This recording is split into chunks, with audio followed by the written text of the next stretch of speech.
સુરતના ખાડીપુરમાં વેપારીઓને થયેલા નુકસાનની સહાય અંગે બે ફોર્મ્યુલા તૈયાર। બે પૈકી એક ફોર્મ્યુલા મુજબ વેપારીઓને સહાયની કરાશે જાહેરાત।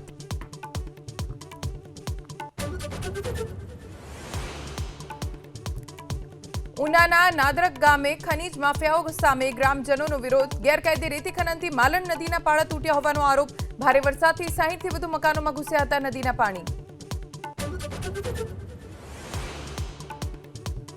અમરેલીના ખાંભા તાલુકા પંચાયતના કારોબારી ચેરમેનનો વિડીયો વાયરલ। કારોબારી ચેરમેન ભાવેશ જાદવે કાર્યકર પાસે સરપંચ બનાવવાનું વચન આપી મસાજ કરાવ્યાનો વિડીયો વાયરલ।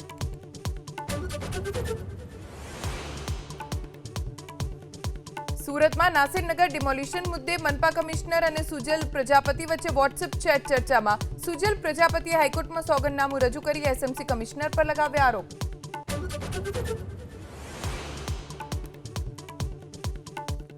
સુરતની સુમુલ ડેરીની 9 બેઠકો માટે આજે મતદાન। 17મીએ આવશે ચૂંટણીના પરિણામ। 7 બેઠકો પર ઉમેદવારો થઈ ચૂક્યા છે બિનહરીફ।